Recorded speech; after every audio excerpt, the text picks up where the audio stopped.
ഒരു വിശ്വാസിയുടെ ജീവിതത്തിന്റെ ആത്യന്തികമായ ലക്ഷ്യമെന്ന് പറയുന്നത് അള്ളാഹു നമ്മോട് കൽപ്പിച്ചതുപോലെ നമ്മുടെ വിശ്വാസത്തെ ഏറ്റവും കറകളഞ്ഞ രൂപത്തിൽ അതിനെ ഉറപ്പിക്കുകയും ആ വിശ്വാസത്തിന്റെ അടിസ്ഥാനത്തിൽ നമ്മൾ ചെയ്യുന്ന ഓരോ പ്രവർത്തനങ്ങളും കർമ്മങ്ങളും അതെല്ലാം അള്ളാഹുവിങ്കൽ സ്വീകരിക്കുകയും നമ്മൾ അറിഞ്ഞും അറിയാതെയും ഒക്കെ ചെയ്തിട്ടുള്ള തെറ്റുകൾ, പാപങ്ങൾ, കുറ്റങ്ങൾ അള്ളാഹുവിൽ നിന്നും മായ്ക്കപ്പെട്ട് പൊറുക്കപ്പെട്ട് ഈ ദുനിയാവിൽ നമ്മുടെ ആയുസ് അവസാനിപ്പിച്ച് നമ്മുടെ ശ്വാസം നിലക്കുന്ന സന്ദർഭത്തിൽ അള്ളാഹുലേക്ക് മടങ്ങുന്ന അവസരത്തിൽ കലിമത്ത് തൗഹീദിന്റെ വചനം ലാ ഇലാഹ ഇല്ലല്ലാഹ് ഉച്ചരിച്ചുകൊണ്ട് നമുക്ക് ഈ ലോകത്ത് നിന്ന് യാത്രയാവാനും അവിടെ നിന്ന് അങ്ങോട്ടുള്ള ബർസഖി ലോകത്ത് വളരെ സമാധാനത്തോടു കൂടി സന്തോഷത്തോടു കൂടി കഴിച്ചുകൂട്ടി നാളെ പരലോകത്ത് അള്ളാഹുവിന്റെ ഹിസാബിൽ വിചാരണയിൽ പരിപൂർണ വിജയം നേടി നരകത്തിൽ നിന്ന് മുക്തി നേടി സ്വർഗത്തിലേക്ക് എത്തിപ്പെടുക എന്നതാണ് ആത്യന്തികമായ ലക്ഷ്യം.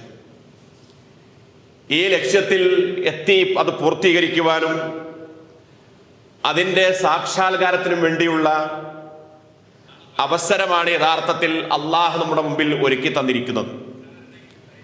ഈ ഒരുക്കിയതിനെ എങ്ങനെയാണ് നമ്മൾ ധന്യമാക്കുന്നത് എന്നതിനെക്കുറിച്ചുള്ള ആലോചനയും അതിനെക്കുറിച്ചുള്ള ചിന്തകളുമൊക്കെ വിശ്വാസികളുടെ ജീവിതത്തെ ഒരു പരിധിവരെ അത്തരം വിജയങ്ങളിലേക്ക് എത്തിക്കാൻ അത് കാരണമാകുമെന്നുള്ളത് ഒരു യാഥാർത്ഥ്യമാണ്. ഇവിടെ നമ്മെ സംബന്ധിച്ചിടത്തോളം ഇന്ന് നമ്മൾ ജീവിക്കുന്ന ചുറ്റുപാടിൽ വ്യത്യസ്തങ്ങളായിട്ടുള്ള കച്ചവടങ്ങളും ബിസിനസ്സുകളും ഒക്കെ നമുക്ക് കാണാൻ കഴിയും. ഏറ്റവും കൂടുതൽ നമ്മുടെ ലോകത്ത് വിറ്റയിക്കുന്നത് ഏതാണെന്ന് ചോദിച്ചാൽ ഒരുപാട് ചർച്ചകളും പഠനങ്ങളും നടന്നിട്ടുണ്ട്.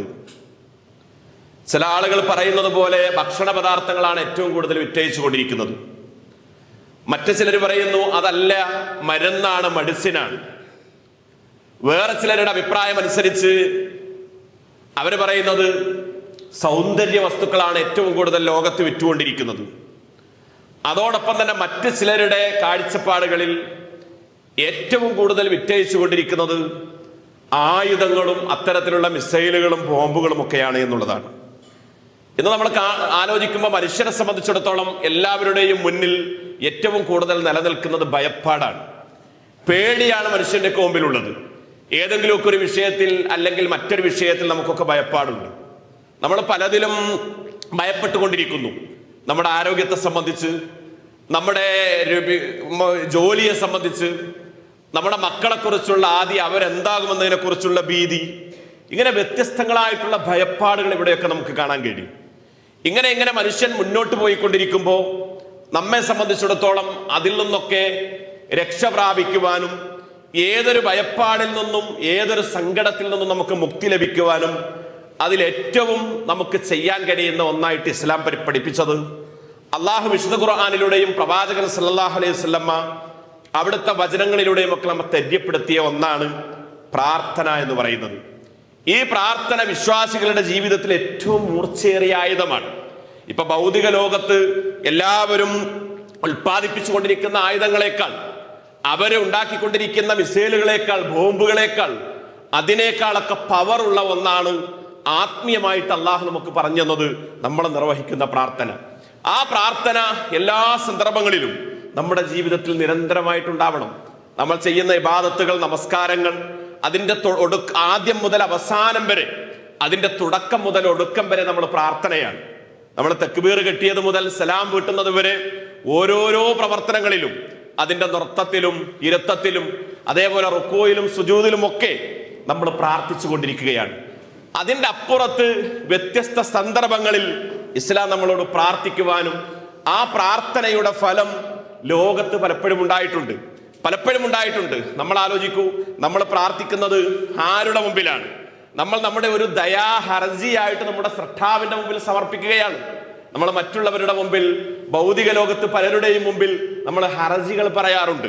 നമ്മുടെ പ്രയാസങ്ങൾ ദൂരീകരിക്കാൻ വേണ്ടി നമ്മൾ കത്തുകൾ കൊടുക്കാറുണ്ട്, റെക്കമെൻഡുകൾ വാങ്ങാറുണ്ട്. എന്നാൽ ഈ റെക്കമെൻഡോ ആരുടെയെങ്കിലും ശുപാർശയോ ഒന്നും കൂടാതെ അള്ളാഹുലേക്ക് നമുക്ക് എപ്പോഴും കൈകൾ ഉയർത്തി പ്രാർത്ഥിക്കുവാനുള്ള അവസരമുണ്ട്. അവരിലേക്ക് നമുക്ക് അടുക്കുവാനുള്ള അവസരമുണ്ട്. അതുകൊണ്ടാണ് അള്ളാഹു പറഞ്ഞത് ഫദുക്കുറൂനി അദുക്കുറുക്കും, നിങ്ങൾ എന്നെ ഓർത്താൽ ഞാൻ നിങ്ങളെ ഓർക്കും. നിങ്ങൾ എന്നെ ഓർത്തുകൊണ്ടിരിക്കുന്ന കാലം അത്രയും ഞാൻ നിങ്ങളെ ഓർത്തുകൊണ്ടിരിക്കും. അപ്പൊ അള്ളാഹുവിനെ കുറിച്ചുള്ള ഓർമ്മയും സ്മരണയും വിശ്വാസിയുടെ ജീവിതത്തിൽ നിരന്തരമായിട്ടുണ്ടാവണം. നമ്മൾ ആലോചിക്കുമ്പോൾ ചിന്തിക്കുമ്പോൾ നമുക്ക് കാണാൻ കഴിയുന്നത്, ഇപ്പൊ ഒരു കുഞ്ഞ് കരഞ്ഞുകൊണ്ടിരിക്കുമ്പോൾ അതിങ്ങനെ ഇടക്കിടക്ക് കരയുകയാണെങ്കിൽ ഉമ്മ ജോലിയൊക്കെ നിർത്തി ആ കുഞ്ഞിന്റെ അടുത്തേക്ക് ഓടി വരും. അടുക്കളയിൽ ജോലിയാവട്ടെ, പുറത്തെന്തെങ്കിലും ജോലിയാവട്ടെ, വസ്ത്രം അലക്കലാവട്ടെ, കുഞ്ഞുള്ളിൽ നിന്ന് തൊട്ടിലിൽ നിന്ന് കരയുന്നത് കേട്ടാൽ ഉമ്മ അടുത്തേക്ക് പെട്ടെന്ന് വരും, ആ കുഞ്ഞിനെ സമാശ്വസിപ്പിക്കും. പിന്നെയും ജോലിക്ക് പോകും, പിന്നെയും കരച്ചിൽ വരുമ്പോൾ പിന്നെയും വരും. ഈ കുഞ്ഞ് കരയുമ്പോഴാണ് ഈ ഉമ്മ ഇടക്കിടക്ക് കുഞ്ഞിന്റെ അടുത്തേക്ക് വരുന്നത്. ഇതുപോലെയാണ് നമ്മെ സംബന്ധിച്ചിടത്തോളം നമ്മൾ നമ്മുടെ റബ്ബുമായിട്ടുള്ള ബന്ധം പ്രാർത്ഥനകളിലൂടെ നിലനിർത്തുമ്പോഴാണ് അള്ളാഹു നമ്മളെ കുറിച്ച് നിരന്തരമായിട്ട് ഓർത്തുകൊണ്ടിരിക്കുക. അതുകൊണ്ടാണ് ഖുർആൻ പറഞ്ഞത് നമ്മൾ ദരിദ്രന്മാരാണ്, നമ്മൾ ഫക്കീറന്മാരാണ്. ആ ദാരിദ്ര്യത്തെയും ദരിദ്രാവസ്ഥയും ഒക്കെ ഉൾക്കൊണ്ടുകൊണ്ട് അതൊക്കെ പരിഹരിക്കാൻ ശക്തനായ സ്രഷ്ടാവിന്റെ മുമ്പിലേക്ക് നമ്മൾ അടുക്കണം. ഖുർആൻ പറഞ്ഞല്ലോ, യാ അയ്യുഹന്നാസ്, മനുഷ്യരെ, അൻതുമുൽ ഫുഖറാഉ ഇലല്ലാഹ്, നിങ്ങൾ അള്ളാഹുവിലേക്ക് നിങ്ങളെ ബന്ധിപ്പിക്കുമ്പോൾ നിങ്ങൾ തീർത്തും ഫക്കീറന്മാരാണ്. വല്ലാഹു ഹുവൽ ഗനിയുൽ ഹമീദ്, ഈ ലോകത്തിന്റെ സ്രഷ്ടാവ് അള്ളാഹു അവൻ സ്തുത്യർഹനും അവനാണ് ധന്യനുമെന്ന് ഖുർആൻ നമുക്ക് പറഞ്ഞു തരികയാണ്. ഓരോ കാലഘട്ടവും നമ്മൾ പരിശോധിക്കുമ്പോൾ ഒരുപാട് പുരോഗതി എന്നും നമ്മൾ ജീവിക്കുന്ന കാലത്തുണ്ട്, വളർച്ചയുണ്ട്. പഴയ കാലത്തേക്ക് നമ്മൾ പരിശോധിക്കുമ്പോൾ അന്നത്തെ പുരോഗതിയല്ല ഇന്ന്. മുഹമ്മദ് നബി സല്ലല്ലാഹു അലൈഹി വസല്ലമയുടെ കാലഘട്ടത്തിലേക്ക് പോവുക, അതിന്റെ കുറച്ചുകൂടെ അപ്പുറത്തേക്ക് ഇബ്രാഹിം നബി അലൈഹി സ്വലാത്തു വസ്സലാമയുടെ കാലഘട്ടത്തിലേക്ക്, ആദം നബി അലൈഹി സ്വലാത്തു വസ്സലാമയുടെ കാലഘട്ടത്തിൽ അന്ന് ഉണ്ടായിരുന്ന ഈ ഭൂമിയും സംവിധാനവും അന്നത്തെ സൗകര്യങ്ങളും അന്നത്തെ ഓരോരോ പുരോഗതിയും അത് വെച്ച് നമ്മൾ പരിശോധിക്കുമ്പോൾ ഇന്ന് നമ്മൾ എത്രമാത്രം മുന്നിലാണ് നിൽക്കുന്നത്, എത്രമാത്രം ഉയരങ്ങളിലാണ് നിൽക്കുന്നത്. ഇവിടെയാണ് നമ്മൾ കൃത്യമായിട്ട് ചിന്തിക്കേണ്ടത്. ഖുർആൻ മനുഷ്യനെ കുറിച്ച് പറഞ്ഞിടത്ത് നമ്മുടെ ദൗർബല്യത്തെക്കുറിച്ചും നമ്മുടെ ബലഹീനതയെക്കുറിച്ചും പറഞ്ഞിടത്ത് അള്ളാഹു ബോധ്യപ്പെടുത്തിയത് ഹുലിക്കൽ ഇൻസാനു ലഗീഫ, മനുഷ്യനെ സൃഷ്ടിച്ചിരിക്കുന്നത് തീർത്തും ബലഹീനതയിലാണ്, തീർത്തും ദുർബലാവസ്ഥയിലാണ്. ഈ ദുർബലാവസ്ഥ അതിനെ പരിഹരിക്കുവാൻ, അതിനെ ഇല്ലാതാക്കുവാനുള്ള ഒരു ആയുധമായിട്ടാണ് ഇസ്ലാം നമുക്ക് പ്രാർത്ഥന പറഞ്ഞു തന്നത്. ഓരോരോ ചരിത്രങ്ങൾ നമ്മൾ പരിശോധിക്കുക. 2003 ഫെബ്രുവരി 1 ലോകത്ത് നടന്നൊരു ദുരന്തം, ആ ദുരന്തത്തെ കുറിച്ച് പലപ്പോഴും നമ്മൾ കേട്ടവരാണ്. ഈ അമേരിക്കയിലെ നാസ എന്ന് പറയുന്ന ബഹിരാകാശങ്ങളെ കുറിച്ച് ഗവേഷണം നടത്തുന്ന ഈ നാസയിൽ നിന്ന് 7 ആളുകൾ ബഹിരാകാശ യാത്ര നടത്തുകയാണ്. ഈ യാത്രക്കാവശ്യമായ എല്ലാ സംവിധാനങ്ങളും അവർ നേരത്തെ നടത്തി, എല്ലാം പൂർത്തിയായ മുറക്ക് അവർ യാത്ര ആരംഭിക്കുമ്പോൾ ഈ 7 ആളുകളിൽ 6 പുരുഷന്മാരും ഒരു സ്ത്രീയുമായിരുന്നു. ഈ സ്ത്രീ വിശിഷ്യ നമ്മുടെ നാട്ടുകാരിയാണ്. കൽപ്പന ചൗള എന്നാണ് അവരുടെ പേര്, നമുക്കൊക്കെ അറിയാവുന്ന പേരാണ്. അവർക്ക് യാത്രയിൽ കൊണ്ടുപോകേണ്ട എല്ലാം അവർ കുറ്റമറ്റ രൂപത്തിൽ സംവിധാനിച്ചു. ചെറിയൊരു യാത്രയല്ല, നമ്മൾ ഇവിടുന്ന് ഏതെങ്കിലും ഒരു നാട്ടിലേക്ക് ബസ്സിൽ പോകുന്ന യാത്രയല്ല, ഒരു വിമാനത്തിൽ പോകുന്ന യാത്രക്കുള്ള ക്രമീകരണമല്ല. ഇത് വല്ലാത്ത ഒരു യാത്രയാണ്, മൈലുകൾ താണ്ടിക്കിടക്കേണ്ട യാത്രയാണ്. അവർക്ക് കഴിക്കാനുള്ള ഭക്ഷണം ക്യാപ്സൂൾ രൂപത്തിൽ, ഗുളിക രൂപത്തിലാണ് അവർ കൊണ്ടുപോയത്. കുടിക്കാനുള്ള വെള്ളവും അവർക്ക് വായുമണ്ഡലത്തിൽ നിന്ന് വായു കിട്ടാത്തയിടത്തേക്ക് പ്രവേശിക്കുമ്പോൾ അവർക്ക് ശ്വസിക്കുവാനുള്ള ഓക്സിജൻ അടക്കം. അങ്ങനെ അവർ ലക്ഷ്യസ്ഥാനത്തെത്തി. ലക്ഷ്യസ്ഥാനം പ്രാപിച്ച് ഭൗമമണ്ഡലമുണ്ടാക്കി 16 ദിവസം അവിടെ ചെലവഴിച്ച് അവിടെ പഠനങ്ങളും മറ്റു കാര്യങ്ങളും ഒക്കെ നടത്തി 17ാമത്തെ ദിവസം അവർ തിരിച്ചു പോരുമ്പോൾ, അവരങ്ങനെ തിരിച്ചു പോരുന്ന സമയത്ത് അമേരിക്കയിലെ നാസയിലെ ഓരോ ശാസ്ത്രജ്ഞനും കൈകൂപ്പി നിന്ന് പ്രാർത്ഥിച്ചത് നമ്മുടെ പ്രിയപ്പെട്ടവർക്ക് ഒന്നും സംഭവിക്കാതെ, ഒരാപത്തും വന്ന് ഭവിക്കാതെ അവർ സഞ്ചരിക്കുന്ന പേടകത്തിന്റെ ചക്രങ്ങൾ ഭൂമിയിൽ പതിക്കണം. അങ്ങനെ സഞ്ചരിച്ച് വായുമണ്ഡലത്തിലേക്ക് പ്രവേശിക്കാൻ സെക്കൻഡുകൾ ബാക്കിയിരിക്കെ ഈ പേടകം പൊട്ടിത്തകർന്ന് ഒന്നുമല്ലാതായി പോയി 7 ആളുകൾ. നമ്മൾ ആലോചിക്കൂ, ചരിത്രത്തിൽ അവരൊരു ഓർമ്മയായി മാറി. ഇവിടെയാണ് ഖുർആൻ നമ്മളോട് പറഞ്ഞത് അൻതുമുൽ ഫുഖറാഹു ഇലല്ലാഹ്, മനുഷ്യരെ നിങ്ങൾ അള്ളാഹുലേക്ക് തട്ടിക്കുമ്പോൾ നിങ്ങൾ തീർത്തും ദുർബലന്മാരാണ്. നമ്മൾ ആലോചിക്കൂ, രണ്ടാമത്തെ ഒരു സംഭവം 1912 ഒരു ജൂൺ മാസത്തിൽ അറ്റ്ലാന്റിക് സമുദ്രത്തിൽ മുങ്ങിയ ടൈറ്റാനിക് എന്ന് പറയുന്ന ആഡംബര കപ്പലുണ്ട്. ആ കപ്പൽ ഒരു വലിയ മഞ്ഞുമലയിൽ പോയിടിച്ച് അതിൽ മുങ്ങി. അതിലുണ്ടായിരുന്ന 12,000 ചില്ലാനം ആളുകളിൽ 1,500ഓളം ആളുകൾ മരണപ്പെടുകയുണ്ടായി. അങ്ങനെ അത് എല്ലാ സംവിധാനവുമായിട്ടാണ് അവർ പോയത്. അത് കഴിഞ്ഞ് 2023 ഇപ്പൊ 25 ആയിട്ടുള്ളൂ. 2023 5 കോടീശ്വരന്മാർ 2023 അവരെ സംബന്ധിച്ചിടത്തോളം ഒരു ഏപ്രിൽ മാസത്തിൽ അവരവരുടെ യാത്ര പുറപ്പെടുകയാണ്. 5 കോടീശ്വരന്മാർ അവർ അന്തർവാഹിനിയിൽ അവർ ഇതിന്റെ അവശിഷ്ടങ്ങളും മറ്റും അന്വേഷിക്കാൻ വേണ്ടി ഈ താഴേക്ക് സഞ്ചരിച്ചു. ഈ സമുദ്രത്തിലൂടെ താഴേക്ക് സഞ്ചരിച്ചു. ഈ 5 ആളുകളിൽ 2 ആളുകളുടെ ബ്രിട്ടീഷ് പൗരന്മാരുണ്ടായിരുന്നു. അങ്ങനെ പലരും ഉണ്ടായിരുന്നു. ഈ പാകിസ്ഥാനിലെ ഒരു ബ്രിട്ടീഷ് വ്യാപാരിയും അദ്ദേഹത്തിന്റെ മകനും ഉണ്ടായിരുന്നു. അവർ മുസ്ലിങ്ങളായിരുന്നു. ഒരാൾക്ക് ചെലവ് 2 കോടിയായിരുന്നു. 5 ആളുകൾ പോയപ്പോൾ അവർക്ക് 10 കോടിയാണ് ചെലവ്. നമ്മൾ ആലോചിക്കും, അവരങ്ങനെ പോകുന്നതിന്റെ ഇടയിൽ അവരുടെ ഈ പേടകം പൊട്ടിത്തെറിച്ച് അന്തർവാഹിനി അതിലേക്ക് സമ്മർദ്ദം കടന്നു വന്ന് അത് പൊട്ടിത്തെറിച്ച് ഈ ആളുകൾ അവിടെ വെച്ച് മരണപ്പെട്ടു. അവരുടെ അവശിഷ്ടം പോലും കണ്ടെത്താൻ കഴിയാത്ത വിധം തകർന്നടിഞ്ഞു പോയി. എത്രമാത്രം സംവിധാനം! 10 കോടിയുമായിട്ട് ഇങ്ങനെ ഒരു അന്തർവാഹിനിയിലൂടെ അതിന്റെ അടിയിലേക്ക് സഞ്ചരിച്ച ഈ വലിയ കോടീശ്വരന്മാർ അവര് ഒന്നുമല്ലാതായി പോകുമ്പോ ഖുർആൻ പറയുന്നു, നോക്കൂ, നമ്മളൊക്കെ ദുർബലന്മാരാണ്, നമ്മളൊക്കെ തന്നെയും ഒന്നിനും പോരാത്തവരാണ് എന്ന് ഖുർആൻ വളരെ കൃത്യമായി ബോധ്യപ്പെടുത്തുക. ഇത് മനുഷ്യന് മാത്രമാണ്. മനുഷ്യനെ സംബന്ധിച്ചിടത്തോളം നമുക്ക് പിന്തുണ നൽകാൻ, നമുക്ക് എല്ലാ നിലക്കും സഹായിക്കാൻ മറ്റുള്ളവരുടെ ആവശ്യമുണ്ട്. മറ്റുള്ളവരുടെ ഒരു പിൻബലം നമുക്ക് ആവശ്യമുണ്ട്. എന്നാൽ ജീവജാലങ്ങൾക്ക് ഇത് വേണ്ട. ജീവജാലങ്ങൾക്കൊരു പിന്തുണ കൊടുക്കാൻ, അവരെ ഒന്ന് താങ്ങാൻ. ഇപ്പൊ നമ്മളൊന്ന് ക്ഷീണിച്ചൊന്ന് കിടന്നാൽ, നന്നായിട്ടൊരു 4 പ്രാവശ്യം നമ്മുടെ വയറിളകി കഴിഞ്ഞാൽ, നന്നായിട്ടൊരു 4-5 പ്രാവശ്യം നമ്മൾ ഛർദ്ദിച്ചാൽ, നമ്മളൊരു ഭാഗത്ത് തളർന്നു കിടന്നു, നമ്മളെ എണീപ്പിക്കാൻ, നമ്മളെ അവിടെ നിന്ന് കൊണ്ടുപോവാൻ, നമുക്ക് ശുശ്രൂഷ നൽകാൻ, നമുക്ക് വേണ്ടതൊക്കെ നൽകാൻ ആളുകളുടെ ആവശ്യമുണ്ട്. എന്നാൽ ജന്തുലോകത്ത് ഈ ഒരു ആവശ്യം നമുക്ക് കാണാൻ കഴിയില്ല. അവരങ്ങനെ കിടന്ന് കുറച്ച് മണിക്കൂറുകളോ ദിവസമൊക്കെ കിടക്കുമ്പോഴത്തേന് അവർ സ്വയം പര്യാപ്തരായി എണീറ്റിട്ട് അവിടുന്ന് പോകുന്നത് നമുക്ക് കാണാൻ കഴിയും. അപ്പൊ ഈ ദുർബലനായ മനുഷ്യനെ സംബന്ധിച്ചിടത്തോളം ഇവിടെ നമുക്കുള്ള ഏറ്റവും വലിയൊരു അത്താണി എന്ന് പറയുന്നത് ദുആയാണ്, നമ്മുടെ പ്രാർത്ഥനയാണ്. അള്ളാഹു നമ്മളോട് പറയുന്നത് എന്താണ്? വഹുവ മഅക്കും ഐനമാ കുൻതും, നിങ്ങൾ എവിടെയാണെങ്കിലും ഞാൻ നിങ്ങളുടെ കൂടെയുണ്ട്. അള്ളാഹു നമ്മളോട് പറയാം, ഞാൻ നിങ്ങളുടെ കൂടെയുണ്ട്. വനഹ്നു അഖ്റബു ഇലൈഹി മിൻ ഹബലിൽ വരീദ്, നിങ്ങളുടെ കണ്ടനാടിയേക്കാൾ അടുത്താണ് അള്ളാഹു നിൽക്കുന്നത്. നമ്മുടെ തൊട്ടടുത്ത് നമ്മുടെ തൊണ്ടയിൽ നിൽക്കുന്ന കണ്ടനാടി, അതിനേക്കാൾ അള്ളാഹു നമ്മളുമായിട്ട്, നമ്മുടെ കണ്ടനാടിയും തമ്മിൽ എത്രമാത്രം അടുപ്പമുണ്ടോ അതിനേക്കാൾ അടുപ്പം അള്ളാഹു ഒരു ദാസനുമായിട്ടുണ്ട് എന്നുള്ളത് ഖുർആൻ നമുക്ക് പറഞ്ഞു തരാണ്. അപ്പൊ നമ്മുടെ ജീവിതത്തിന്റെ എല്ലാ സന്ദർഭങ്ങളിലും ഈ പ്രാർത്ഥന, അള്ളാഹു രാത്രിയുടെ 2/3 ഭാഗം പിന്നിടുമ്പോ 1-ാം ആകാശത്തേക്ക് കടന്നു വരും. നമ്മുടെ ദുആ എന്ന് പറയുന്നത് അർശുമായിട്ടുള്ള കണക്ഷനാണ്. 7-ാം ആകാശത്തുള്ള അള്ളാഹുവിന്റെ സിംഹാസനവുമായിട്ടുള്ള കണക്ഷനാണ് നമ്മുടെ പ്രാർത്ഥന. നമ്മളെല്ലാ സമയത്തും പ്രാർത്ഥിക്കുമ്പോൾ അർശുമായിട്ടാണ് ബന്ധപ്പെടുത്തുന്നത്. അർശിലേക്ക് നമ്മൾ കണക്ട് ചെയ്യാണ്. എന്നാൽ രാത്രിയുടെ 2/3 പിന്നിടുന്ന സമയത്ത് അള്ളാഹു സമാഉദ്ദുനിയയിലേക്ക് കടന്നു വരും. സമാഉദ്ദുനിയ എന്ന് പറഞ്ഞാൽ നമ്മളീ കാണുന്ന ആകാശമാണ്. നമ്മളീ കാണുന്ന ആകാശമാണ്. മഹാന്മാരൊക്കെ പറഞ്ഞത് 1-ാമത്തെ ആകാശത്ത് നിന്ന് 2-ാമത്തെ ആകാശത്തേക്ക് 500 വർഷത്തെ യാത്രാ ദൂരമാണ്. അങ്ങനെ ഓരോ ആകാശവും 500 വർഷത്തെ യാത്രാ ദൂരം. 2/3 രാത്രി പിന്നിടുന്ന സമയത്ത് അള്ളാഹു ഈ സമാഉദ്ദുനിയയിലേക്ക് ഇറങ്ങി വന്നിട്ട് ചോദിക്കും, ആരുണ്ട് എന്നോട് ചോദിക്കാൻ? ആരുണ്ട് ചോദിക്കാൻ? അവർക്ക് ഞാൻ ഉത്തരം കൊടുക്കും. ആരുണ്ട് എന്നോട് പ്രാർത്ഥിക്കാൻ? ആരുണ്ട് എന്നോട് പാപമോചനം തേടാൻ? ഞാൻ അവർക്ക് ഇതാ പാപമോചനം നൽകുമെന്ന്, അവരുടെ പ്രാർത്ഥനക്ക് ഉത്തരം നൽകുമെന്ന് അള്ളാഹു നമ്മോട് പറയാണ്. റസൂൽ സല്ലല്ലാഹു അലൈഹി വസല്ലം നമുക്ക് പറഞ്ഞു തരികയാണ്.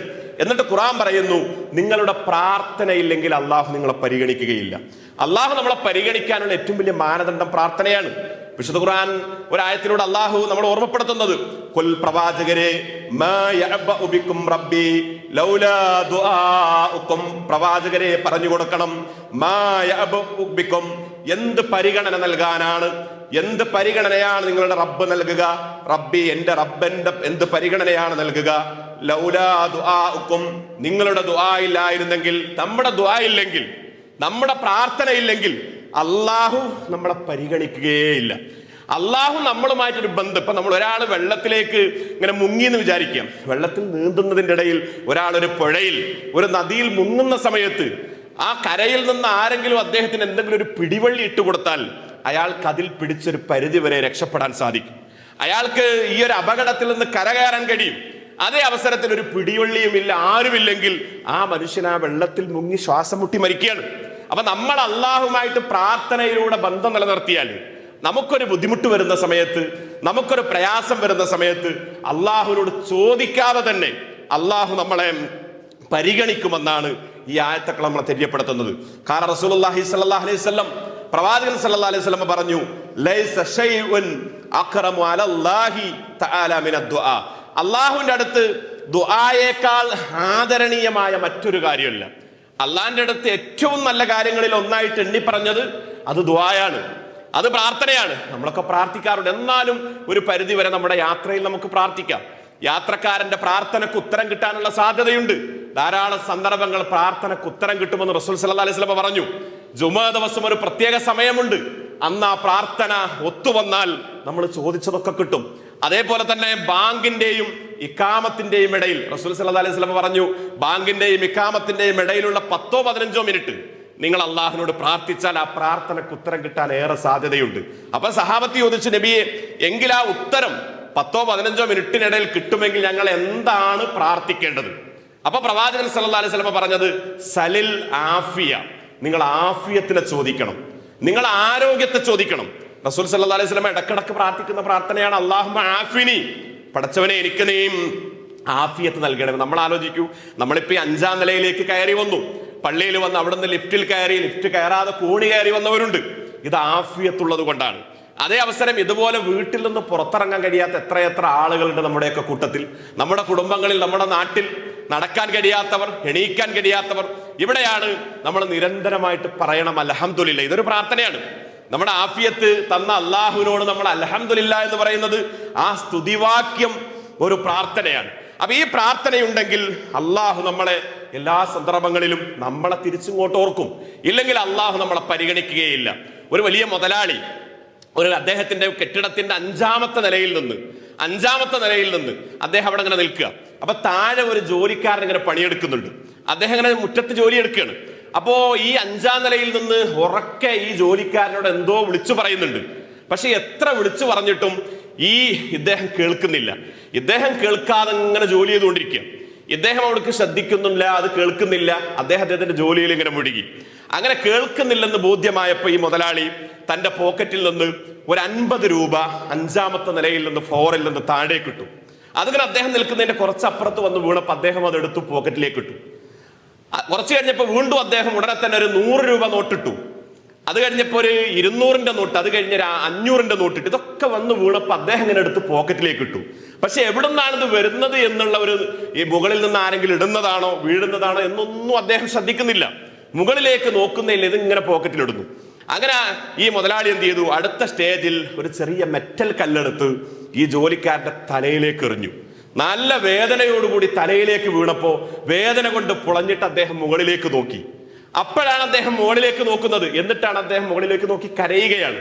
നമ്മൾ ആലോചിക്കൂ, മനുഷ്യനെ സംബന്ധിച്ചിടത്തോളം എത്രയോ മനുഷ്യരുടെ ജീവിതം പരിശോധിക്കുമ്പോൾ അവിടെയൊക്കെ നമുക്ക് കാണാൻ കഴിയുന്നത് അള്ളാഹുവിന്റെ അനുഗ്രഹങ്ങൾ ആവോളം കിട്ടിയ മനുഷ്യർ, അള്ളാഹു കൊടുത്ത റിസ്ക്, അള്ളാഹു കൊടുത്ത സമ്പത്ത്, അള്ളാഹു കൊടുത്ത ഉപജീവനം, ഇതൊക്കെ കിട്ടി, ഇതൊക്കെ ഉപയോഗിച്ചു കൊണ്ടിരിക്കുമ്പോഴും അള്ളാഹുവിലേക്കൊന്ന് കൈ ഉയർത്താൻ, അവനിലേക്കൊന്ന് പ്രാർത്ഥിക്കാൻ, അവനിലേക്കൊന്ന് വിളിക്കാൻ കഴിയാത്ത ധാരാളക്കണക്കിന് മനുഷ്യന്മാർ. എന്നാൽ പെട്ടെന്നൊരു സുപ്രഭാതത്തിൽ ഇദ്ദേഹത്തിനൊരു വലിയ അസുഖം വന്നു. ഡിസ്കിന് വലിയൊരു തകരാറ് വന്നു, എണീക്കാൻ പറ്റുന്നില്ല. കാൽമുട്ടിനൊരു വേദന വന്നു, നടക്കാൻ പറ്റുന്നില്ല. ആ സമയത്താണ് ഈ മനുഷ്യൻ കണ്ണു തുറന്നിട്ട് കൈകൾ ഉയർത്തുന്നത്, അള്ളാഹുലേക്ക് സങ്കടങ്ങൾ പറയുന്നത്. അപ്പോഴാണ് അള്ളാഹുവിനോട് പ്രാർത്ഥിക്കുന്നത്. നമ്മൾ ആലോചിക്കൂ, നമുക്ക് സുഖം കിട്ടുന്ന സന്ദർഭങ്ങളിൽ, അള്ളാഹിന്റെ നിഅമത്ത് കിട്ടുമ്പോഴാണ് നമ്മൾ അള്ളാഹുലേക്ക് കണ്ണുകൾ ഉയരേണ്ടത്, നമ്മുടെ കൈകൾ ഉയരേണ്ടത്. നിഅമത്തിന്റെ സമയത്ത് നിരന്തരമായിട്ട് ഇത് ഉണ്ടാവണം. റസൂലുള്ളാഹി സ്വല്ലല്ലാഹു അലൈഹി വസല്ലമയുടെ അടുത്ത് കുറച്ച് പാവപ്പെട്ട സഹാബിവര്യന്മാർ വന്നിട്ട് പറഞ്ഞു, പ്രവാചകരെ, ഞങ്ങൾക്ക് എല്ലാ കാര്യവും ചെയ്യാൻ പറ്റുന്നുണ്ട്, എല്ലാ കാര്യവും, പക്ഷെ ഒരു കാര്യത്തിൽ ഞങ്ങൾക്ക് കഴിയുന്നില്ല. ഞങ്ങളെക്കാൾ സമ്പന്നരായ ആളുകൾ അവർ കൂടുതൽ കൂലി പ്രതിഫലം കൊണ്ടുപോവുക. ഞങ്ങൾക്ക് സക്കാത്തോ സ്വതക്കോ ദാനധർമ്മോ ഒന്നും കൊടുക്കാൻ പറ്റുന്നില്ല. കാര്യം ഞങ്ങൾക്ക് സമ്പത്തില്ലാത്തത് കൊണ്ടാണ്, ഞങ്ങളുടെ ദാരിദ്ര്യാവസ്ഥയാണ്. അവർ ആ പുണ്യങ്ങളൊക്കെ ഞങ്ങളെക്കാൾ കൂടുതൽ കൊണ്ടുപോകുന്നു. ഈ സമയത്ത് റസൂൽ കരീം സല്ലല്ലാഹു അലൈഹി വസല്ലമ അവരുടെ കൂടെ എത്താൻ ഇവരോട് പറഞ്ഞു കൊടുത്തത് എന്താണ്? നിങ്ങൾ സുബ്ഹാനല്ലാഹ് ചൊല്ലുക, നിങ്ങൾ അൽഹംദുലില്ലാഹ് ചൊല്ലുക, അല്ലാഹു അക്ബർ ചൊല്ലുക, ലാ ഇലാഹ ഇല്ലല്ലാഹ് ചൊല്ലുക. ഈ ദിക്റുകൾ, ഈ പ്രാർത്ഥനകൾ അവരുടെ കൂടെ എത്താൻ നിങ്ങൾക്ക് അത് കാരണമാകുമെന്ന് റസൂൽ കരീം സല്ലല്ലാഹു അലൈഹി വസല്ലമ അവർക്ക് പറഞ്ഞു കൊടുത്തു. അപ്പൊ നമുക്ക് ഒരു വിശ്വാസിയെ സംബന്ധിച്ചിടത്തോളം അള്ളാഹുവുമായിട്ടുള്ള ബന്ധം നിലനിർത്തുന്നിടത്ത് അള്ളാഹുവിന്റെ ഒരു പിടുത്തം, അള്ളാഹുവിന്റെ ഒരു പിന്തുണ നമുക്ക് കിട്ടുന്നിടത്ത് നമ്മൾ നിർവഹിക്കേണ്ട പ്രധാനപ്പെട്ട ഒരു ഇബാദത്താണ് ദുആ എന്ന് പറയുന്നത്. ദുആ എന്ന് പറഞ്ഞാൽ അതൊരു ഇബാദത്താണ്, അതൊരു ആരാധനയാണ്.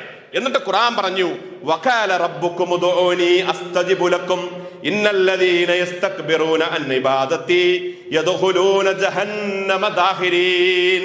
വഖാല റബ്ബുക്കും, നിങ്ങളുടെ റബ്ബ് പറയുകയാണ്, നിങ്ങളുടെ റബ്ബ് പറഞ്ഞിരിക്കുന്നു, യദ്ഊനി, നിങ്ങൾ എന്നെയാണ് വിളിച്ച് പ്രാർത്ഥിക്കേണ്ടത്, എന്നോടാണ് നിങ്ങൾ ദുആ ചെയ്യേണ്ടത്. അങ്ങനെയാണെങ്കിൽ അസ്തജിബു ലക്കും, ഞാൻ നിങ്ങൾക്ക് ഉത്തരം നൽകും, ഞാൻ നിങ്ങളുടെ പ്രാർത്ഥനക്ക് ഉത്തരം നൽകും.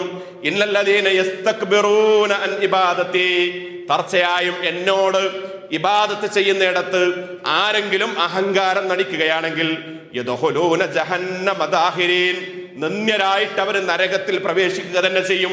അപ്പൊ അള്ളാഹുവിന്റെ മുമ്പിൽ ഇത്തരത്തിലുള്ള ഇബാദത്തുകളിൽ നിന്ന് വിട്ടുനിൽക്കുന്ന ആളുകൾക്ക് അവരെ കുറിച്ച് പറഞ്ഞത് എന്താണ്? അവര് കിബറുള്ളവരാണ്, അവർ അഹങ്കാരമുള്ളവരാണ്. നമ്മളെ സൃഷ്ടിച്ച യജമാനന്, നമ്മുടെ റബ്ബിന്, ആ റബ്ബുമായിട്ടുള്ള ബന്ധത്തിൽ അവരോട് നമ്മൾ നടത്തുന്ന ദുആയിൽ നിന്ന് വിട്ടുനിൽക്കുന്ന ആളുകൾ അവരാണ് അഹങ്കാരികളും ധിക്കാരികളും എന്ന് ഖുർആൻ നമുക്ക് പറഞ്ഞു തരാം. നമുക്ക് കഴിഞ്ഞ കാലങ്ങൾ നമ്മൾ പരിശോധിക്കുമ്പോൾ ചരിത്രത്തിൽ അസംഭവ്യമെന്ന് പറഞ്ഞ പല സംഗതികളും സംഭവിച്ച ചരിത്രം നമുക്ക് കാണാൻ കഴിയും. ഒരിക്കലും സംഭവിക്കില്ലെന്ന് പറഞ്ഞത് സംഭവിച്ച ചരിത്രം പ്രാർത്ഥനയായിരുന്നു. ആ പ്രാർത്ഥനയിലൂടെ ഉത്തരം കിട്ടി. മൂസ അലൈഹിസ്സലാത്തു വസ്സലാം ഈ കടലിന്റെ മുന്നിലാണ് അകപ്പെട്ടത്. തൊട്ടു പിന്നിലാണ് ഫിറഔനും സൈന്യവും വരുന്നത്. കൂടെയുള്ള മുഴുവൻ ആളുകളും ഉറപ്പിച്ചു പറഞ്ഞു, അവർ തറപ്പിച്ചു പറഞ്ഞു, മൂസ ഇനി ഒരിക്കലും നമുക്ക് രക്ഷപ്പെടാൻ കഴിയില്ല, നമ്മൾ ഇവിടെ വെച്ച് ഈ കടലിൽ മുങ്ങി അമർന്നു പോകും. ഈ സമയത്ത് നമ്മൾ ആലോചിച്ച് നോക്കും, മൂസ അലൈഹിസ്സലാത്തു വസ്സലാം സർവ്വ ഊർജവും സംഭരിച്ചിട്ട് അള്ളാഹുവിനോട് പ്രാർത്ഥിച്ചു. ആ പ്രാർത്ഥനക്ക് ഉത്തരം ആ സന്ദർഭത്തിൽ കിട്ടി. ആ സന്ദർഭത്തിൽ അവിടെ വെച്ച്, ആ സ്പോട്ടിൽ വെച്ച് കിട്ടി. അതുകൊണ്ടാണ് നമ്മൾ പ്രാർത്ഥിക്കുമ്പോൾ പ്രതീക്ഷയോടുകൂടി പ്രാർത്ഥിക്കാൻ പറഞ്ഞത്. റസൂൽ സല്ലല്ലാഹു അലൈഹി വസല്ലം പറഞ്ഞു, നിങ്ങൾ പ്രാർത്ഥിക്കുമ്പോൾ ദൃഢമായ ഉറപ്പോടുകൂടി ഉത്തരം കിട്ടും എന്ന പ്രതീക്ഷയോടുകൂടിയാണ് നിങ്ങൾ അള്ളാഹുവിനോട് പ്രാർത്ഥിക്കേണ്ടത്. അള്ളാഹു എനിക്കത് നൽകുമെന്നൊരു നിർവൃതിയോടുകൂടി പ്രാർത്ഥിക്കണം. മഹാന്മാര് പറഞ്ഞു, അന്ന ദുആ ഫീഹി അത്തവറഉ ഇലല്ലാഹ് വയൽഹാറു ളുഅഫി വൽഹാജത്തു ഇലൈഹി സുബ്ഹാനഹു വതആല. ദുആ എന്ന് പറഞ്ഞാൽ അത് താഴ്മയോടുകൂടിയായിരിക്കണം, വളരെ ഭക്തിയോടുകൂടി പ്രാർത്ഥിക്കണം. ഇലല്ലാഹ്, അള്ളാഹുലേക്ക്. വയൽഹാറു ളുഅഫ്, എന്താണ് പ്രാർത്ഥന?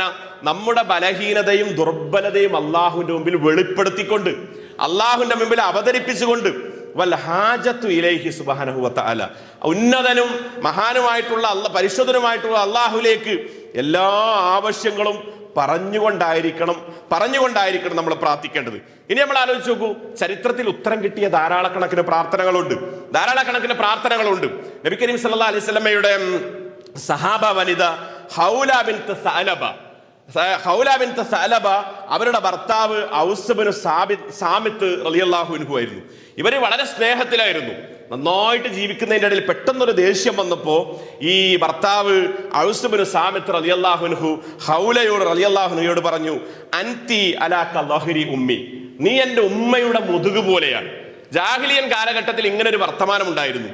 ദേഷ്യം വരുമ്പോഴും എന്തെങ്കിലുമൊക്കെ പ്രശ്നം വരുമ്പോൾ, ഭാര്യയുമായിട്ട് എന്തെങ്കിലുമൊക്കെ അങ്ങോട്ടും ഇങ്ങോട്ടും പൊരുത്തക്കേട് വരുമ്പോൾ, നീ എൻ്റെ ഉമ്മയുടെ മുതുക് പോലെയാണ് എന്നുള്ളൊരു വാചകം അവർ പറയും.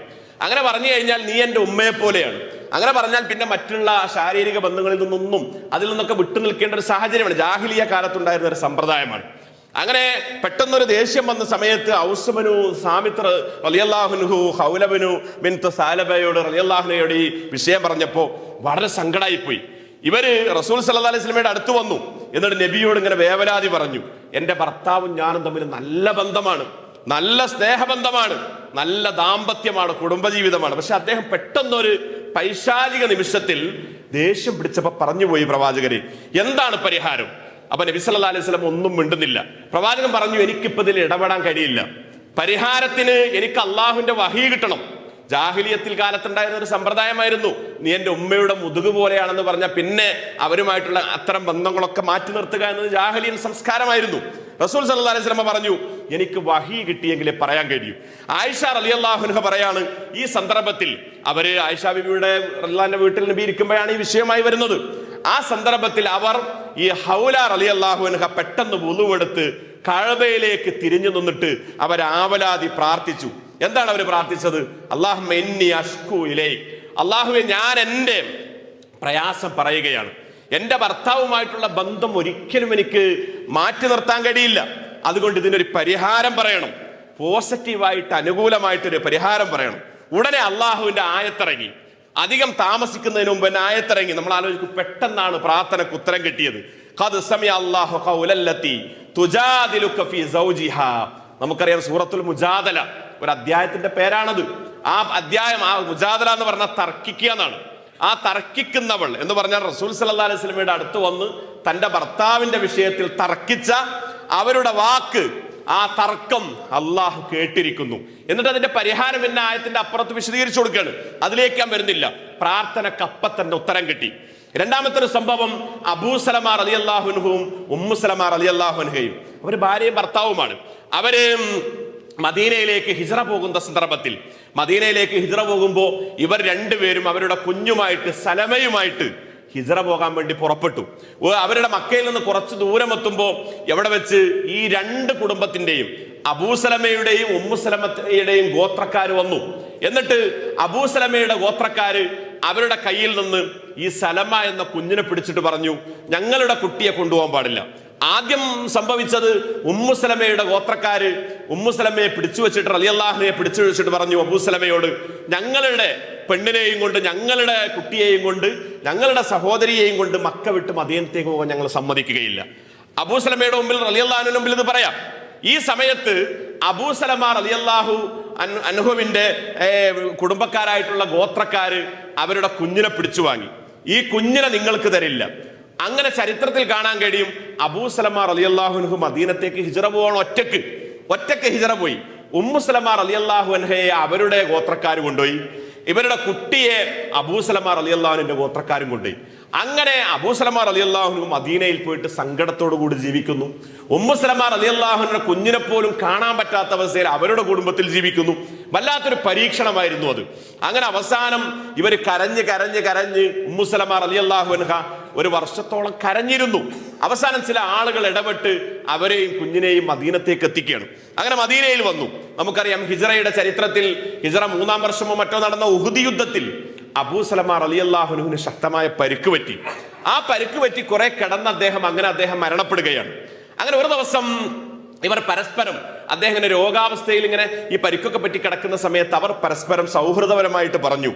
ഈ അബൂസലമ റളിയല്ലാഹു അൻഹു ഉമ്മുസലമ റളിയല്ലാഹു അൻഹയോട് ചോദിച്ചു, ഞാൻ മരണപ്പെട്ടാൽ നീ പിന്നീട് വിവാഹം കഴിക്കുമോ? കഴിക്കരുത് എന്നാണ് എൻ്റെ ആഗ്രഹം. അപ്പൊ ഉമ്മുസലമ റളിയല്ലാഹു അൻഹു പറഞ്ഞു, ഞാൻ ഒരിക്കലും വിവാഹം കഴിക്കില്ല. നമ്മൾ തമ്മിലുള്ള ബന്ധം വിട്ടിട്ട് മറ്റൊരു വിവാഹം നിങ്ങൾ മരിച്ചാലും ഞാൻ കഴിക്കൂല. അപ്പൊ തിരിച്ച് അങ്ങോട്ട് ചോദിക്കും ഉമ്മുസലമ റളിയല്ലാഹു അൻഹ, ഞാൻ മരിക്കുകയാണെങ്കിൽ ആദ്യം മരിച്ചാൽ നിങ്ങൾ വിവാഹം കഴിക്കും? അബൂസലമ റളിയല്ലാഹു അൻഹു പറഞ്ഞു, ഞാനും വിവാഹം കഴിക്കില്ല. അങ്ങനെ ഈ യുദ്ധത്തിൽ പരിക്ക് മൂർച്ഛിച്ച് മൂർധന്യാവസ്ഥയിൽ നിൽക്കുന്ന സമയത്ത് അബൂസലമ റളിയല്ലാഹു അൻഹു ഉമ്മുസലമ റളിയല്ലാഹു അൻഹയോട് പറഞ്ഞു, ഞാൻ മരിക്കുന്നൊരവസ്ഥയിലാണുള്ളത്. എൻ്റെ പരിക്ക് അത്രയും ഗുരുതരാവസ്ഥയിലാണ്. അതുകൊണ്ട് ഞാനൊരു കാര്യം നിന്നോട് പറയുന്നു, ഞാൻ മരണപ്പെട്ടാൽ നീ നിർബന്ധമായിട്ടും വിവാഹം കഴിക്കണം. കാരണം നമ്മുടെ മക്കളൊക്കെ അനാഥരായി പോകും. അവരൊക്കെ വല്ലാതെ ആധാരമായി പോവും. അതുകൊണ്ട് അവരെ സംരക്ഷിക്കാൻ നീ വിവാഹം കഴിക്കണമെന്ന് അവിടെ നിന്നും അബൂസലമ റളിയല്ലാഹു അൻഹു പറഞ്ഞു. അങ്ങനെ ചരിത്രത്തിൽ കാണാം, അബൂസലമ റളിയല്ലാഹു അൻഹു മരണപ്പെട്ട സന്ദർഭത്തിൽ ഉമ്മുസലമ റളിയല്ലാഹു അൻഹയുടെ പ്രാർത്ഥനയുണ്ട്. ദുആ ഉമ്മുസലമത റളിയല്ലാഹു അൻഹ ഇന്നാ ലില്ലാഹി വ ഇന്നാ ഇലൈഹി റാജിഊൻ എന്ന് പ്രാർത്ഥിച്ചിട്ട് അവർ പിന്നെ പ്രാർത്ഥിച്ചത് എന്താണ്? അല്ലാഹുമ്മ അജിർനി ഫീ മുസീബത്തി, പടച്ചവനെ എൻ്റെ ഭർത്താവിന്റെ വേർപാട് കൊണ്ടുണ്ടായ മുസീബത്തിനെ, പ്രയാസത്തെ എനിക്ക് നീ പരിഹരിച്ചു തരണമേ, എനിക്കതിനെ നീ പരിഹരിച്ചു തരണമേ. പിന്നെ പ്രാർത്ഥിച്ചത് വഖ്ലിഫ് ലീ ഖൈറൻ മിൻഹാ, അദ്ദേഹത്തെക്കാൾ ഹൈറുള്ള ഒരാളെ എനിക്ക് പിൻഗാമിയായിട്ട്, എനിക്ക് സഹായിയായിട്ട് നൽകണമേ എന്ന് പ്രാർത്ഥിച്ചു. അങ്ങനെ അവരുടെ യുദ്ധാകാലമൊക്കെ കഴിഞ്ഞ് യുദ്ധയുടെ പീരീഡ് അവസാനിച്ച് അത് കഴിഞ്ഞ സമയത്ത് അബൂബക്കർ റളിയല്ലാഹു അൻഹു ഉമ്മു സലമ റളിയല്ലാഹു അൻഹയെ വിവാഹം അന്വേഷിച്ചു വന്നു. അവർക്കത് ഉൾക്കൊള്ളാൻ പറ്റിയില്ല, അവർ നിരസിച്ചു. കാരണം അബൂസലമയുമായിട്ട് അത്രയും ബന്ധമായിരുന്നു. അപ്പൊ അതിന് പകരം വരുന്ന ഒരാള് യഥാർത്ഥത്തിൽ അബൂബക്കർ റളിയല്ലാഹു അൻഹു വലിയ ഉന്നതനാണ്. എന്നിട്ടും അവരുടെ മനസ്സിൽ ആ സ്നേഹം തളം കെട്ടി നിന്നു. അവരത് ഒഴിവാക്കി, നിരസിച്ചു, വേണ്ടെന്ന് പറഞ്ഞു. ഉടനെ തന്നെ കുറച്ചു കഴിഞ്ഞപ്പോൾ ഉമർ ഇബ്നുൽ ഖത്താബ് റളിയല്ലാഹു അൻഹു ഉമ്മു സലമ റളിയല്ലാഹു അൻഹയെ വിവാഹം അന്വേഷിച്ചു വന്നു. അതും നിരസിച്ചു. അപ്പൊ ഭർത്താവിനെ താരതമ്യപ്പെടുത്തി ഇവർ മോശക്കാരായതുകൊണ്ടല്ല, പക്ഷെ ഇവരുടെ മനസ്സ് സമ്മതിക്കുന്നില്ല. അത് കഴിഞ്ഞ് പിന്നെ വരുന്നത് ആരാണ്? റസൂലുള്ളാഹി സ്വല്ലല്ലാഹു അലൈഹി വസല്ലമയാണ്. മുഹമ്മദ് മുസ്തഫ സല്ലല്ലാഹു അലൈഹി വസല്ലം ഇവരെ വിവാഹം അന്വേഷിച്ചു വന്ന സമയത്ത് അവരുടെ മനസ്സതിലേക്ക് പാകപ്പെടുകയും അവർ പറഞ്ഞല്ലോ, ഈ അബൂസലമയേക്കാൾ നല്ലൊരാളെ എനിക്ക് നൽകണമേ എന്ന് പറഞ്ഞ് അങ്ങനെ ഉമ്മു സലമ റളിയല്ലാഹു അൻഹയെ നബി കരീം സല്ലല്ലാഹു അലൈഹി വസല്ലം വിവാഹം കഴിച്ച് അവർ ഉമ്മഹാത്തുൽ മുഅ്മിനീങ്ങളുടെ ഉമ്മമാരിൽ ഒരാളായിട്ട് പിന്നീട് മാറുകയും ആ മക്കളെയൊക്കെ റസൂൽ സല്ലല്ലാഹു അലൈഹി വസല്ലം ഏറ്റവും നല്ല രൂപത്തിൽ സംരക്ഷിച്ചു എന്നതൊക്കെ ചരിത്രമാണ്. ഞാൻ പറഞ്ഞു വരുന്നത്, ഇതൊക്കെ പ്രാർത്ഥനക്ക് അപ്പപ്പോ ഉത്തരം കിട്ടിയതാണ്. ഇനി നമ്മൾ ആലോചിക്കൂ, റസൂലുള്ളാഹി സ്വല്ലല്ലാഹു അലൈഹി വസല്ലം നമ്മളെ പഠിപ്പിച്ചത് ഇന്ന റബ്ബക ഹയ്യുൻ കരീം, തീർച്ചയായും നിന്റെ സ്രഷ്ടാവ് എന്നൊന്നും ജീവിക്കുന്നവനാണ്, അവൻ കരീമാണ്. എന്നിട്ട് ഫയസ്തഹി മിനൽ അബ്ദി ഇദാ റഫഅ യദൈഹി ഇലൈഹി അൻ യറുദ്ദുഹുമാ സിഫ്റൻ.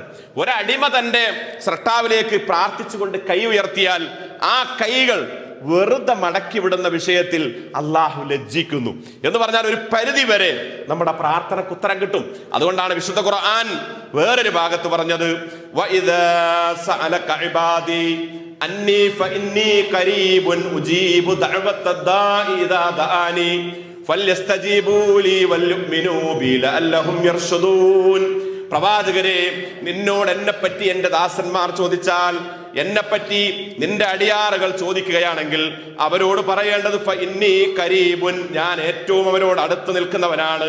ഉജീബു ദഅവത്തദ് ദാഇ ഇദാ ദആനി, എന്നോട് അവർക്ക് ഞാൻ ഉത്തരം നൽകും. അതുകൊണ്ട് അവരെന്നോടാണ് പ്രാർത്ഥിക്കേണ്ടത്. വല്യസ്തജീബൂ ലി, അവരെനിക്ക് ഉത്തരം നൽകുകയും ചെയ്യട്ടെ. വല്യുമിനൂ ബി, അവരെന്നിൽ വിശ്വസിക്കുകയും ചെയ്യട്ടെ. ലഅല്ലഹും യർഷദൂൻ, അവർ സന്മാർഗികളായി മാറാൻ അതുകൊണ്ട് കഴിയുമെന്ന് ഈ ആയത്ത് നമ്മളെ തെര്യപ്പെടുത്തുകയാണ്. ഇനി പ്രവാചകൻ സല്ലല്ലാഹു അലൈഹി വസല്ലം പ്രാർത്ഥനയുടെ 3 വശങ്ങളെ കുറിച്ച് പറഞ്ഞു തന്നു.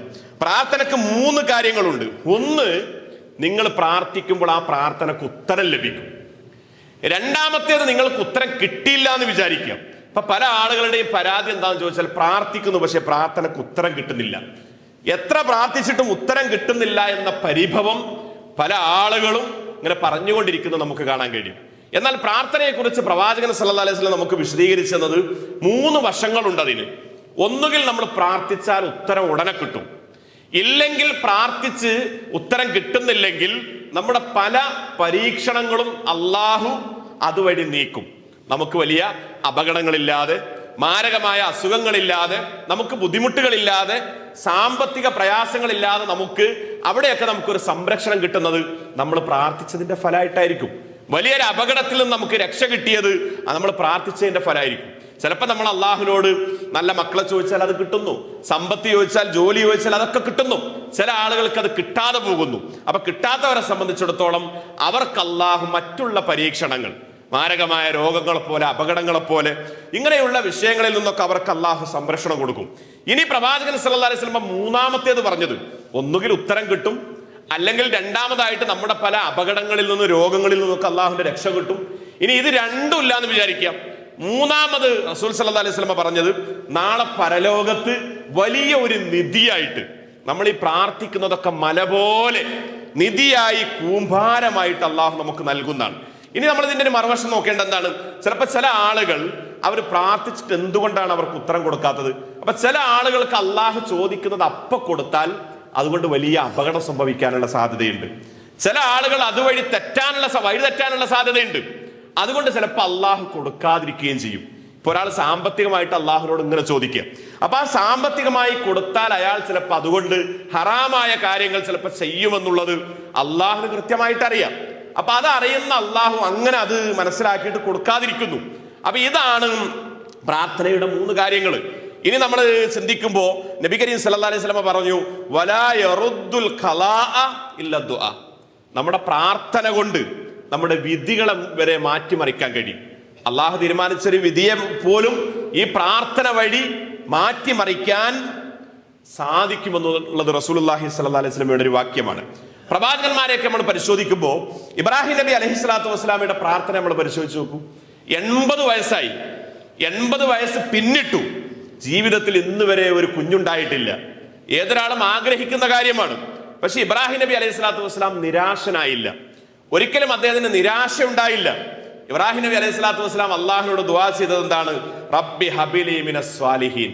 പടച്ചവനെ, എന്റെ വാർദ്ധക്യം, എന്റെ തൊലികളും എന്റെ ശരീരമൊക്കെ ചുക്കിച്ചുളുങ്ങി, എന്റെ മുടിയൊക്കെ വെളുത്തുപോയി, പക്ഷെ എനിക്ക് പ്രശ്നമല്ല. നിന്നിൽ നിന്ന് എന്റെ പ്രതീക്ഷ കൈവിട്ടു പോയിട്ടില്ല. ഇപ്പോഴും എനിക്ക് നിന്നിൽ പ്രതീക്ഷയുണ്ട്. അതുകൊണ്ട് റബ്ബി ഹബിലി മിനസ് സ്വാലിഹീൻ, നല്ല ഒരു കുഞ്ഞിനെ, സ്വാലിഹായ ഒരു കുഞ്ഞിനെ എനിക്ക് നൽകണമേ. നമുക്കറിയാമല്ലോ ഇബ്രാഹിം നബി അലൈഹി സ്വലാത്തു വസ്സലാമയുടെ പ്രാർത്ഥന ഫലിച്ചു. അവിടെയാണ് ഏതാണ്ട് മുഫസ്സിരീങ്ങളൊക്കെ പറഞ്ഞതുപോലെ 88 വയസ്സ് പ്രായമാകുമ്പോൾ ഇസ്മായിൽ എന്ന കുഞ്ഞ് ജനിക്കുന്നത്. അത് കഴിഞ്ഞ് പിന്നെ ഇസ്ഹാഖ് എന്ന കുഞ്ഞ് അടുത്ത ഭാര്യയിൽ ഉണ്ടാവുന്നതൊക്കെ ചരിത്രത്തിൽ. അതാണ് പ്രാർത്ഥന. ചരിത്രത്തിൽ സംഭവിക്കില്ലെന്ന് പലരും പറഞ്ഞ സംഗതികൾ സംഭവിച്ച ചരിത്രം കാലഘട്ടങ്ങളിലൂടെ സഞ്ചരിക്കുമ്പോൾ കാണാൻ കഴിയും. പ്രാർത്ഥന എല്ലായിടത്തും ഉണ്ട്, എല്ലാ കാലത്തും. ഇപ്പൊ മനുഷ്യ ചരിത്രത്തോളം പഴക്കമുണ്ട് പ്രാർത്ഥനക്ക്. ആദം നബി അലൈഹി സ്വലാത്തു വസ്സലാമയുടെ മക്കൾ നടത്തിയ പ്രാർത്ഥന, അവർ ബലി സമർപ്പിച്ചിട്ട് അതിനുവേണ്ടി നടത്തിയ പ്രാർത്ഥന ഖുർആൻ നമുക്ക് പറഞ്ഞു തരുന്നുണ്ട്. കാലങ്ങളിലൂടെ പൗരാണിക കാലത്തൊക്കെ കാടുകളിൽ, വനാന്തരങ്ങളിൽ, ഗുഹക്കുള്ളിൽ അവിടെ ഉണ്ടായിരുന്ന കായ്കനികളും വേരുകളും ഇലകളും ഒക്കെ കഴിച്ച് ജീവിച്ചിരുന്ന ആളുകൾക്കിടയിലും പ്രാർത്ഥനയുണ്ടായിരുന്നു. എല്ലാവർക്കിടയിലും ഈ പ്രാർത്ഥനയുണ്ടായിരുന്നു. സക്കരിയ നബി അലൈഹി സ്വലാത്തു വസ്സലാം പ്രായാധിക്യത്തിൽ തനിക്കൊരു അനന്തരാവകാശിയെ കിട്ടാൻ വേണ്ടി, ഒരു മകനെ കിട്ടാൻ വേണ്ടി, ഒരു കുട്ടിയെ കിട്ടാൻ വേണ്ടി പ്രാർത്ഥിച്ചു. റബ്ബില തദർനി ഫർദ, പടച്ചവനെ, എന്നെ നീ ഒറ്റക്കാക്കരുത്. ഈ കാര്യങ്ങളൊക്കെ മറ്റുള്ളവരിലേക്ക് എത്തിക്കാൻ എനിക്കൊരു പിൻഗാമിയെ തരണം. റബ്ബി ഹബിലി മിൻ ലദുൻക ദുർരിയതൻ ത്വയ്യിബ, നിന്റെ അടുത്തുനിന്ന് നല്ല ഒരു സന്താനത്തെ, ത്വയ്യിബായ ഒരു സന്താനത്തെ നൽകണം. ഖുർആൻ പറഞ്ഞില്ലേ, സക്കരിയ നബി അലൈഹി സ്വലാത്തു വസ്സലാമക്ക് അള്ളാഹു യഹിയ എന്ന് പറയുന്ന കുഞ്ഞിനെ കൊടുത്തു. യഹിയ നബിയായി അലൈഹിസ്സലാം. ഇങ്ങനെയാണ് ചരിത്രത്തിലൊക്കെ പ്രാർത്ഥനയുടെ ഫലം നമുക്ക് കാണാൻ കഴിയും. നബി കരീം സല്ലല്ലാഹു അലൈഹി വസല്ലമ കഅബയുടെ ചുറ്റിൽ അടുത്ത് നമസ്കരിക്കുന്ന സമയത്ത് പലപ്പോഴും പ്രവാചകൻ സല്ലല്ലാഹു അലൈഹി വസല്ലമയുടെ കഴുത്തിൽ ഈ ജീവൻ നഷ്ടപ്പെട്ടു പോയ വളരെ മലിനമായിട്ടുള്ള ഈ ഒട്ടകത്തിന്റെയൊക്കെ കുടൽമാലകൾ കഴുത്തിൽ ചാർത്തുമായിരുന്നു. ഈ ചാർത്തുന്ന കൂട്ടത്തിൽ അവിടുത്തെ ശത്രുക്കൾ ഉണ്ടായിരുന്നു. അപ്പൊ റസൂൽ സല്ലല്ലാഹു അലൈഹി വസല്ലം ഇതിങ്ങനെ ആവർത്തി ഇടക്കിടക്ക് ഇങ്ങനെ സംഭവിച്ചുകൊണ്ടിരിക്കുമ്പോൾ, അവർ ചെയ്തുകൊണ്ടിരിക്കുമ്പോൾ റസൂൽ സല്ലല്ലാഹു അലൈഹി വസല്ലം പേരെടുത്ത് ഒരു സമയത്ത് പ്രാർത്ഥിച്ചു, അല്ലാഹുമ്മ അലൈക ലി അബീ ജഹൽ വ ഉത്ബ വ ശൈബ വ വലീദ്. ഇവരൊക്കെ അബൂജഹലും ഉത്ബയും ഷൈബയും വലീദും ഒക്കെ ഇസ്ലാമിന്റെ ബദ്ധവൈരികളായിരുന്നു, കൊടിയ ശത്രുക്കളായിരുന്നു, ഇസ്ലാമിനെ തകർക്കാൻ വേണ്ടി പണിയെടുക്കുന്നവരായിരുന്നു. ഇവരുടെ പേരെടുത്ത് ഇവരുടെ ശത്രുത ഒരു പരിധിവരെ ക്ഷമിച്ച്, റസൂലുള്ളാഹി ക്ഷമയുടെ അങ്ങേ അറ്റമാണ്. അത്രത്തോളം വേറെ ക്ഷമിക്കുന്ന ഒരാളെ കാണാൻ കഴിയില്ല. അങ്ങനെ ക്ഷമിച്ച് അവസാനം ക്ഷമ കെട്ടപ്പോ പ്രാർത്ഥിച്ചു പോയി ചരിത്രത്തിൽ കാണാൻ കഴിയും. ബദറിന്റെ രണാങ്കണത്തിൽ ഈ പറഞ്ഞ ഉത്ബയും ഷൈബയും വലീദും അബൂജാഹിലും ഒക്കെ കൊല്ലപ്പെട്ടു. അവരൊക്കെ ഞെട്ടറ്റ് വീണു. ഇവിടെയാണ് പ്രാർത്ഥനയുടെ ഉത്തരം. ബദറിന്റെ രണാങ്കണത്തിൽ, ബദർ യുദ്ധം നടക്കുന്നതിന്റെ തലേ ദിവസം റസൂൽ സല്ലല്ലാഹു അലൈഹി വസല്ലം പ്രാർത്ഥിച്ചു. കണ്ണുകൾ നിറഞ്ഞ് കരഞ്ഞ് പ്രാർത്ഥിച്ചു. 313 ആളുകൾ, 1000-ഓളം വരുന്ന ആളുകളെ മലർത്തിയടിച്ചത് ബദറിന്റെ രണാങ്കണത്തിൽ. ആ ചരിത്രം നമ്മളെ ബോധ്യപ്പെടുത്തുകയാണ്. അവിടെ ഉണ്ടായിരുന്ന ദൗസ് ഗോത്രം പ്രവാചകനെയും മുസ്ലിങ്ങളെയും വല്ലാതെ പ്രയാസപ്പെടുത്തി. വിശ്വാസികളെയും നബി സല്ലല്ലാഹു അലൈഹി വസല്ലമയെയും വല്ലാതെ ഉപദ്രവിച്ചു. ഈ സമയത്ത് സഹാബത്ത് പറഞ്ഞു, നബിയെ, ദൗസ് ഗോത്രത്തിനെതിരിൽ നിങ്ങളൊന്ന് പ്രാർത്ഥിക്കൂ എന്ന് പറഞ്ഞപ്പോ റസൂലുള്ളാഹി എന്താ പ്രാർത്ഥിച്ചത് സല്ലല്ലാഹു അലൈഹി വസല്ലം? അല്ലാഹു മെഹ്ദി ദൗസൻ, പടച്ചവനെ, ദൗസ് ഗോത്രത്തിന് സന്മാർഗം കാണിച്ചു കൊടുക്കണമേ. അവർ ഒന്നടങ്കം അധികം താമസിക്കാതെ ഇസ്ലാമിന്റെ സന്നിധാനത്തിലേക്ക്, സമക്ഷത്തിലേക്ക് കടന്നു വന്നു.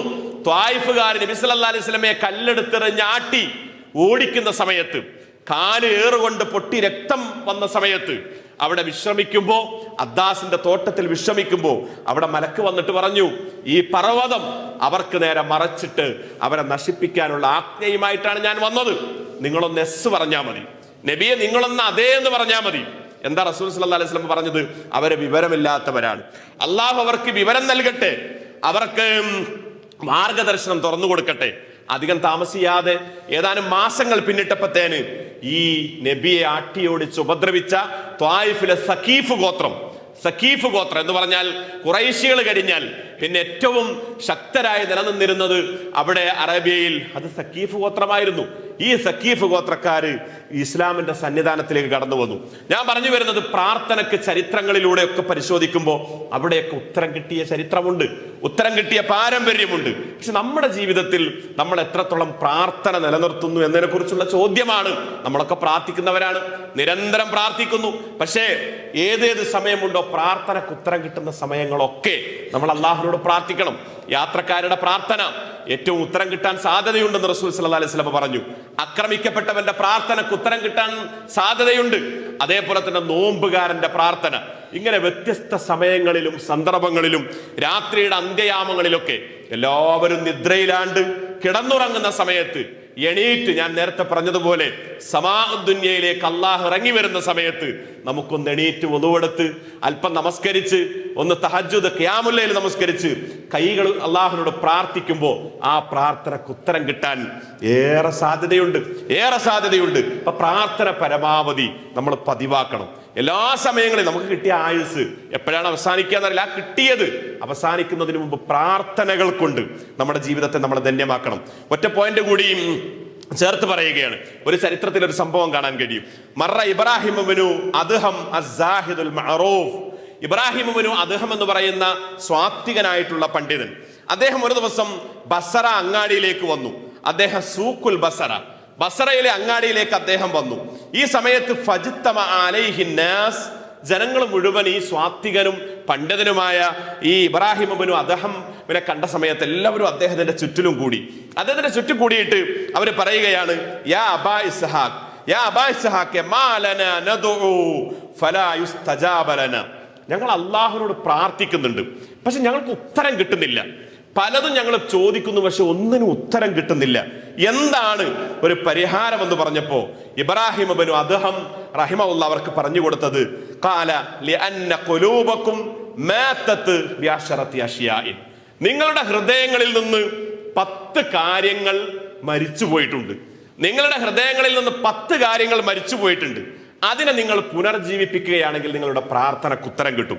എന്നിട്ട് പറഞ്ഞു, ഒന്നാമത്തേത് അറഫ്തുമുല്ലാഹു ഫലം തുഅദ്ദു ഹഖഹു. നിങ്ങൾ അള്ളാഹുവിനെ മനസ്സിലാക്കിയിട്ടുണ്ട്. അല്ലാഹ് ആരാണെന്ന് നിങ്ങൾ അറിഞ്ഞു, നിങ്ങൾ മനസ്സിലാക്കി. പക്ഷേ ആ അള്ളാഹുവിനോട് ചെയ്യേണ്ട ബാധ്യതകളിൽ നിങ്ങൾ വീഴ്ച വരുത്തുന്നു. അള്ളാഹുവിനോട് ചെയ്യേണ്ട ബാധ്യതകൾ നിങ്ങൾ നിർവഹിക്കാതെ പോകുന്നു.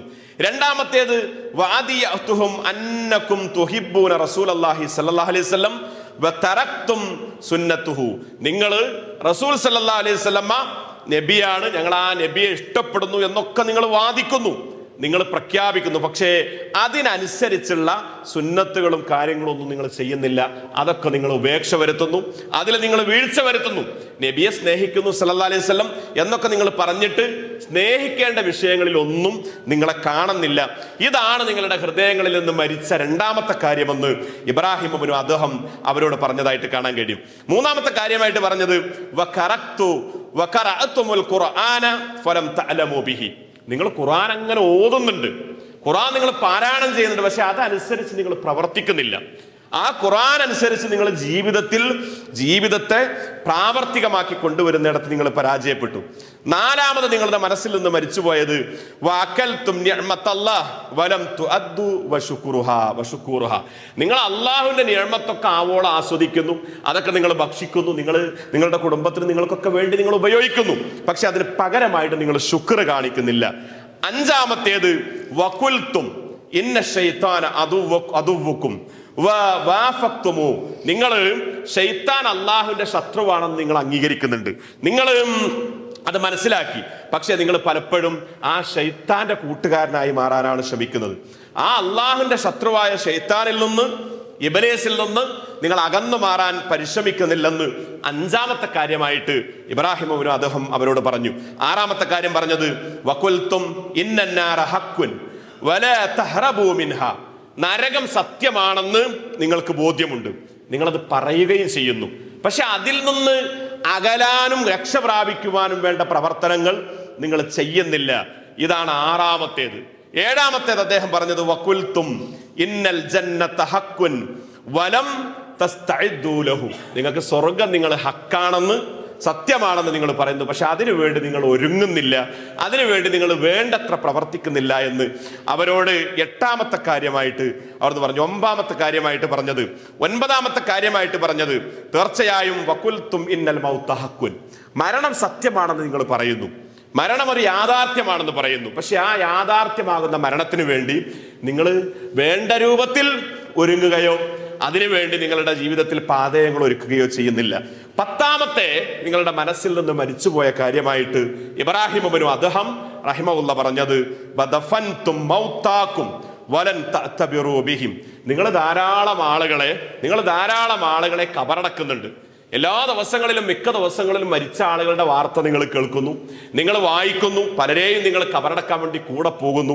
പക്ഷെ അതിൽ നിന്ന് ഗുണപാഠം ഉൾക്കൊണ്ടുകൊണ്ട് ഇങ്ങനെ ഒരു ദിനം എന്നിലേക്ക് കടന്നു വരും എന്നതിനെ കുറിച്ചുള്ള ബോധവും വേണ്ടത്ര ചിന്തയും ഭയപ്പാടുമൊന്നും നിങ്ങൾക്കില്ലാതെ പോകുന്നു എന്നും അവിടുന്ന് ഇബ്രാഹിം ഇബ്നു അദ്ഹം റഹിമഹുല്ല തന്റെ ചുറ്റിലും കൂടിയ ബസറ സൂക്കിൽ, മാർക്കറ്റിൽ, അങ്ങാടിയിൽ തന്റെ ചുറ്റിലും കൂടിയ ആളുകളോട് അദ്ദേഹം പ്രാർത്ഥനക്ക് ഉത്തരം കിട്ടുന്നില്ല എന്ന പരിഭവം പറഞ്ഞപ്പോൾ അതിന് പരിഹാരമായിട്ട് അവർക്ക് പറഞ്ഞു കൊടുത്തത് ഈ 10 കാര്യങ്ങളാണ്.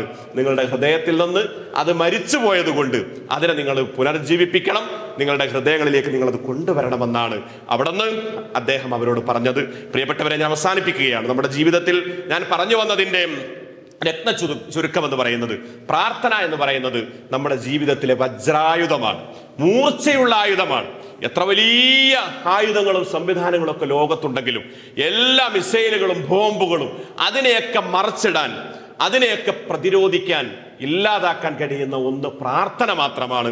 പ്രവാചകന്മാരും മുൻപ് കഴിഞ്ഞു പോയിട്ടുള്ള മഹാരഥന്മാരും ഒക്കെ അവരുടെ ജീവിതത്തിൽ വിജയിച്ചത് പ്രാർത്ഥന കൊണ്ടായിരുന്നു. അതുകൊണ്ട് നമ്മുടെ ജീവിതത്തിന്റെ സന്ദർഭങ്ങളെയൊക്കെ പ്രാർത്ഥനയിലൂടെ ധന്യമാക്കാൻ നമ്മൾ പ്രയത്നിക്കുകയും ആ രൂപത്തിൽ എല്ലാ സമയത്തും എവിടെയൊക്കെ സന്ദർഭങ്ങളും അവസരങ്ങളും അല്ലാഹു നമുക്ക് നൽകിയോ അവിടെയൊക്കെ പ്രാർത്ഥന എന്നത് വലിയൊരു ആയുധമായി മുറുകെ പിടിച്ച് നമ്മുടെ സ്രഷ്ടാവിനോട് വിനയാന്യതരായി പ്രാർത്ഥിക്കുവാനുള്ള അവസരങ്ങളും സന്ദർഭങ്ങളും ഉണ്ടാക്കിയെടുക്കുന്നതിൽ നമ്മൾ പരിശ്രമിക്കുക, പ്രയത്നിക്കുക. അല്ലാഹു അത്തരം ഭാഗ്യശാലികളിൽ, മുത്തക്കികളിൽ, വിശിഷ്യ മുവഹിദുകളിൽ നമ്മെല്ലാവരെയും ഉൾപ്പെടുത്തി അനുഗ്രഹിക്കുമാറാവട്ടെ.